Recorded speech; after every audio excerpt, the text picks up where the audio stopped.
The best thing about my new life was the silence.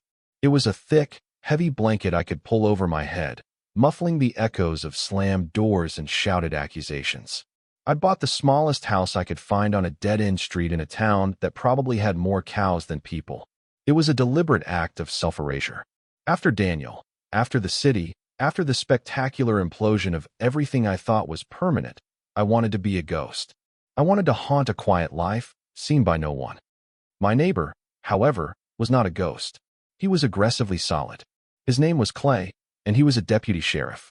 I learned this the first week when his cruiser, a stark white and blue interruption to the sea of green lawns, was parked in his driveway.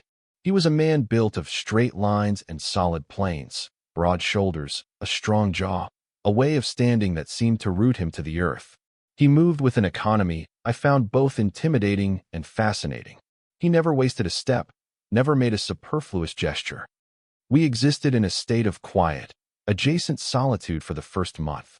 We'd trade curt nods when he left for his shift, and I was watering the sad-looking petunias the previous owner had left behind. Sometimes, I'd watch him through my kitchen window. I'd see him methodically mowing his lawn in perfect, overlapping stripes, or sitting on his porch steps after a long shift, just staring out at the twilight, his uniform shirt unbuttoned at the collar. He had a dog, a lanky golden retriever named Gus, who was the official ambassador between our two properties, often trotting over to sniff at my ankles before being called back by a low, non-negotiable whistle. My life had shrunk to the size of my small house and the even smaller circle of my anxieties. I worked remotely, coding for a company that didn't care where I was as long as the work got done. I talked to no one. I went nowhere except the grocery store once a week. The silence I'd craved was starting to feel less like a blanket and more like a tomb. Then the storm came. It wasn't a gentle summer rain. It was a violent, angry thing that tore across the valley, ripping leaves from the trees and throwing them against my windows like handfuls of wet gravel. The sky turned a bruised, greenish-black. The power flickered once, twice, and then died with a final, definitive click. I was plunged into a sudden, profound darkness, the only light coming from the jagged flashes of lightning that illuminated my living room in stark, terrifying snapshots. My heart hammered against my ribs. It was stupid, I knew. It was just a storm. But in the suffocating dark, every creak of the old house sounded like an intruder, every howl of the wind like a scream. The silence I'd curated was gone, replaced by a symphony of chaos. I was sitting on my floor, knees pulled to my chest, when a fist hammered on my front door. I froze. Every horror movie scenario I'd ever seen played out in my head. Who would be out in this? The knock came again, harder this time. "Leo," a voice called out, deep and steady, somehow cutting through the roar of the wind. "It's Clay, from next door. You all right in there?" Relief washed over me so intensely my limbs went weak. I stumbled to the door, fumbling with the deadbolt in the dark. I pulled it open to find him standing on my small covered porch, a massive flashlight in one hand that cut a perfect, unwavering cone of light through the deluge.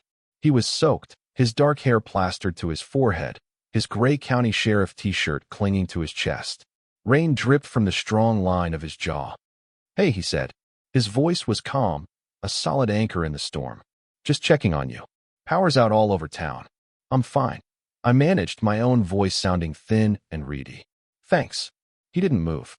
His gaze was steady, searching my face in the stark glare of the flashlight. I could feel him assessing me, taking in my pale face, my probably wild eyes. I suddenly felt very small, very fragile under that look. He was seeing the ghost, and he wasn't impressed. "You got candles?" "A flashlight." "Yeah, somewhere," I lied. I was hopelessly unprepared for anything beyond a Wi-Fi outage. He seemed to know it. A small, almost imperceptible frown line appeared between his brows. "Look, I've got a generator running. The dispatcher said it could be a while. Come on over. I'm about to grill some burgers before they go bad." It was an order, not a request. Before I could protest, he'd turned the beam of his light toward my feet. "Just watch your step. There's a big branch down by the walkway." I followed him, a strange sense of unreality settling over me. The short walk between our houses felt like crossing a border into another country. His house smelled like coffee and dog, and something uniquely him, a clean, sharp scent like cedar and soap. It was neat, orderly. A pair of worn boots sat by the door, a leash hung from a hook. It felt lived in, solid, safe. He handed me a towel. Dry off. I'll grab you a beer. And that's how our strange friendship, if you could call it that, began. Over grilled burgers eaten by candlelight while the storm raged outside, I learned small things about him. He'd grown up here. He'd joined the army for a few years, then come home and joined the force. He talked about his job not with machismo, but with a kind of weary resignation. He spoke of traffic stops and domestic disputes with the same quiet, steady tone he'd used at my door. I, in turn, offered up a heavily edited version of my own story. I was a software developer. I wanted a change of pace from the city. I was deliberately vague about the why, and he didn't press. He just listened, his dark eyes watching me across the small table, his expression unreadable. I found myself talking more than I had in months, the words spilling out of me into the safe, quiet space he'd created. After that night, the dynamic between us shifted. The curt nods became brief waves. The waves became short conversations over the fence while Gus the retriever nudged a slobbery tennis ball into my hand. Lawn's looking good. Leo, that new rose bush is taking simple things. Neighborly things. But I was an observer by nature, and I observed him relentlessly. I noticed the way the sun brought out red highlights in his dark hair. I noticed the small scar that cut through his left eyebrow. I noticed the way he'd rest his hand on the back of his neck when he was tired, the muscles in his forearm cording. He had a stillness about him that I, a man perpetually buzzing with a low-grade anxiety, envied. I started to look for his cruiser at the end of the day. A strange sort of calm would settle over me when I saw it parked in his driveway. It meant he was home. It meant he was safe. It meant the solid, steady presence next door was back where he belonged. I told myself it was just because I was lonely. I told myself it was because he was the only person I spoke to on a regular basis. I told myself he was a good, kind man who happened to be my neighbor. And he was straight. Of course, he was straight. He was a small-town cop who drove a pickup truck on his days off and smelled like cedar. The statistical probability was overwhelming. So I filed my growing fascination with him under the category of unhelpful, do not touch. It was a folder in my brain already overflowing with other sealed-off emotions.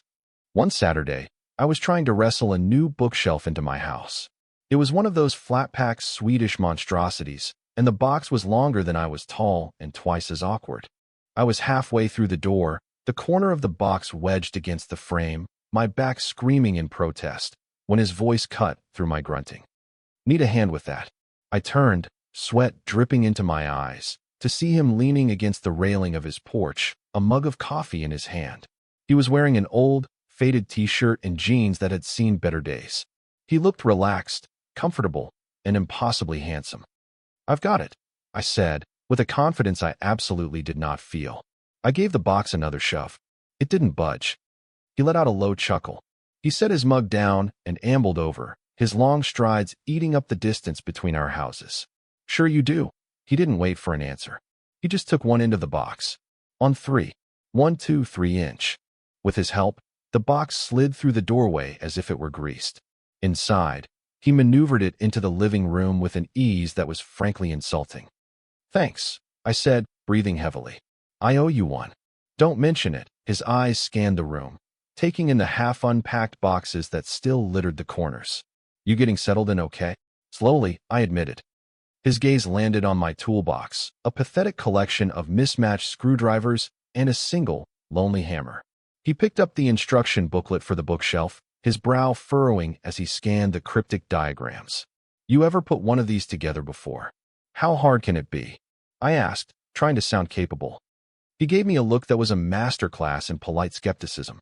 A slow grin spread across his face, transforming his usually stoic expression. It was the first time I'd seen him really smile, and it did something unsettling to my insides. I'll grab my power drill, he said. And more coffee. This is going to take a while. He spent the next 3 hours in my living room. He didn't just help. He basically took over, assembling the bookshelf with a quiet, methodical competence that I could only dream of. I handed him screws and held pieces in place, feeling like a clumsy surgical assistant. We worked in a comfortable silence, punctuated by his low instructions and the whir of the drill. The air filled with the scent of sawdust and his coffee and that clean, cedar smell that clung to him. At one point, we were both on our knees, trying to attach the back panel. He reached across me to grab a screw, and his arm brushed against my shoulder. It was nothing, a completely incidental, meaningless touch, but a jolt went through me, sharp and electric. I froze, my breath catching in my throat. I could feel the warmth of his body, smell the faint scent of his laundry detergent. He was so close. Too close. He pulled back, seemingly oblivious. But when I chanced to look at him, his focus was entirely on the task at hand, his jaw tight with concentration. I exhaled slowly, my heart still thudding a frantic rhythm against my ribs. It was nothing. It had to be nothing. When the bookshelf was finally standing, solid and perfect, against the wall, I felt a ridiculous surge of pride. "We did it," I said, grinning. "You did great at holding things," he teased, that small smile playing on his lips again. He wiped his hands on his jeans, leaving faint dusty streaks. "Looks good," he looked at me, his dark eyes lingering on my face for a fraction of a second too long. "You should have people over. A housewarming." The thought sent a spike of anxiety through me. "I don't really know anyone here." "You know me," he said, his voice quiet. The words hung in the air between us. It was a simple statement of fact, but it felt like more. It felt like an offering. He left a few minutes later, and I stood in my living room, staring at the bookshelf. It was just a piece of furniture, but it felt like a monument. A monument to the day my neighbor had walked into my house and, piece by piece, helped me build something solid in the middle of my quiet, empty life. I ran my hand over the smooth, cheap laminate, and for the first time in a long time, the silence in my house didn't feel like a tomb. It just felt quiet. My carefully constructed solitude was beginning to crack. Clay was the hairline fracture, slowly spreading. He'd bring over extra tomatoes from his small garden, leaving them on my porch rail if I didn't answer the door. He'd text me a heads up if a bad storm was rolling in. "Make sure your windows are latched." Once, he brought over a Tupperware container of chili. "My mom made too much," he'd said, with a slight shrug, as if embarrassed by the gesture. The chili was amazing. I started finding excuses to be outside when I knew he'd be home. I'd weed my pathetic flower beds or sweep my porch, hoping for one of our brief, fence-line conversations. I was becoming a cliché, the lonely gay guy pining after the handsome, unobtainable straight neighbor. I hated it, and I couldn't stop. I was analyzing his every move, his every word, searching for a sign, a hint of something more than just neighborly kindness. A lingering look, the way he'd sometimes lean against the fence post, his body angled toward me. He asked about my work once, and his eyes never left my face as I tried to explain the abstract world of code I lived in. He listened with an intensity that made me feel, for the first time, like what I did was actually interesting. He never talked about dating. No women ever came or went from his house. I told myself it didn't mean anything. He was a private person. A small-town cop probably had to be. But a tiny, treacherous seed of hope began to sprout in the barren soil of my heart. A dangerous, foolish weed. Then, one Tuesday afternoon, the past came roaring back into my life. I was on a video call for work when a car I recognized pulled into my driveway. A sleek, black convertible. Daniel's car. My blood went cold. I mumbled an excuse to my colleagues and ended the call, my hands shaking. He got out of the car, looking exactly as he always did. Perfectly tailored, effortlessly confident, a cruel smirk already on his lips. He hadn't called. He hadn't texted. He'd just shown up, like a storm I hadn't seen on the forecast. I met him on the porch, crossing my arms over my chest, a flimsy shield against the hurricane of his personality. "What are you doing here, Daniel?" "Is that any way to greet me?" he said, his eyes sweeping over my small house with undisguised contempt. "God, Leo, this is where you ran off to?" "It's rustic.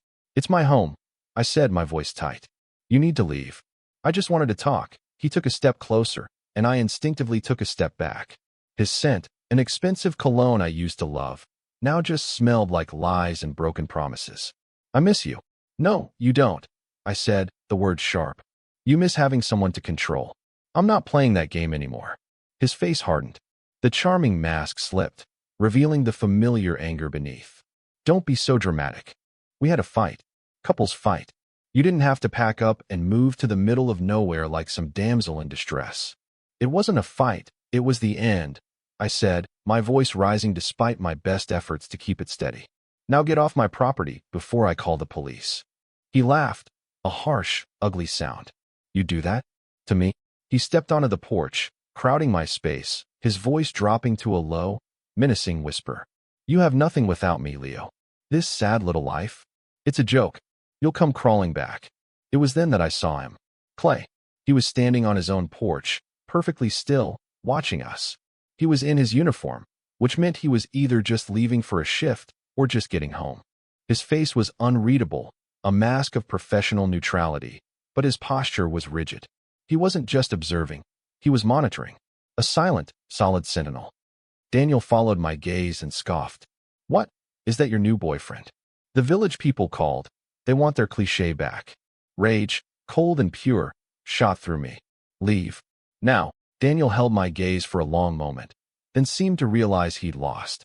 He'd come here expecting me to be broken, lonely, and ready to be reeled back in. He hadn't expected me to have an ounce of resolve, and he certainly hadn't expected an audience. With a final, withering glare, he turned, strode back to his car, and sped away, tires spitting gravel.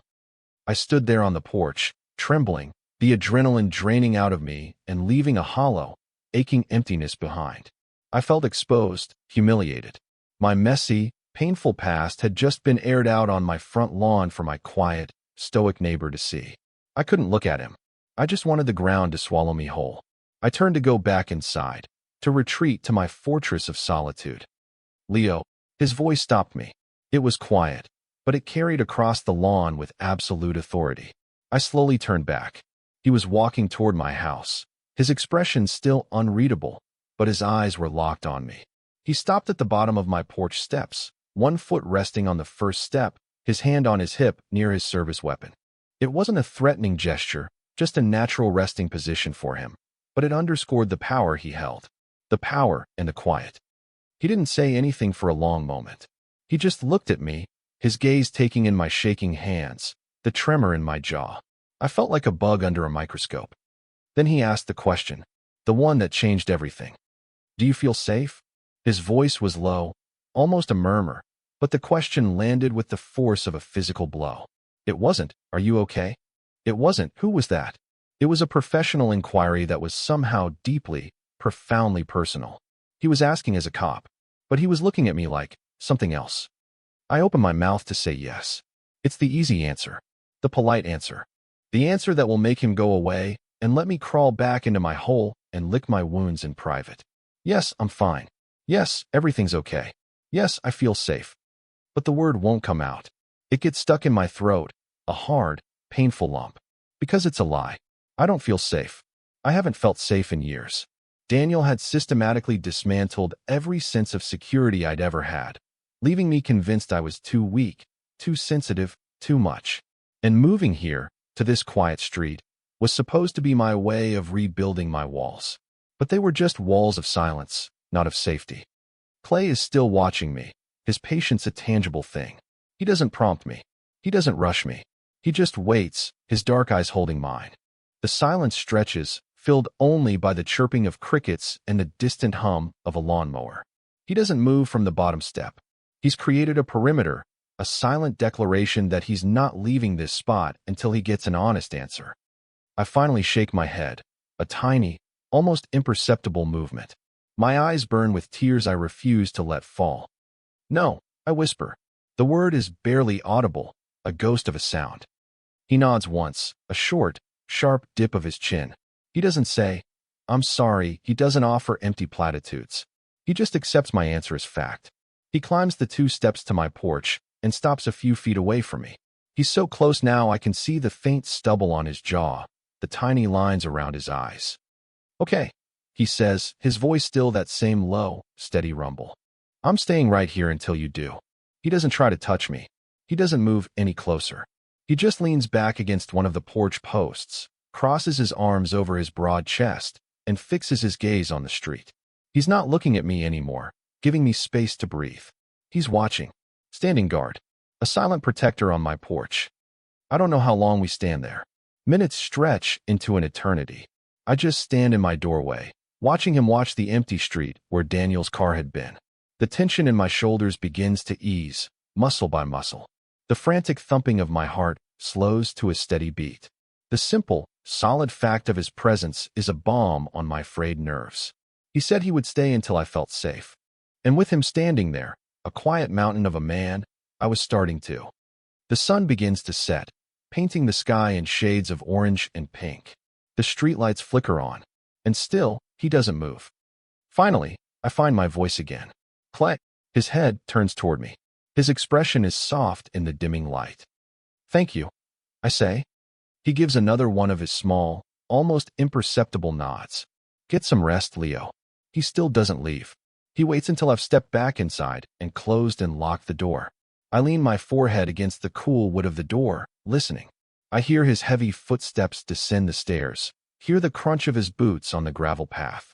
I peek through the peephole and watch him walk back to his own house. That night, I sleep without dreaming for the first time in months. The next morning, I wake up feeling raw, but also lighter. The confrontation with Daniel, as awful as it was, felt like a final exorcism. And Clay's reaction, his quiet, unwavering support, had settled something deep inside me. I'm making coffee when there.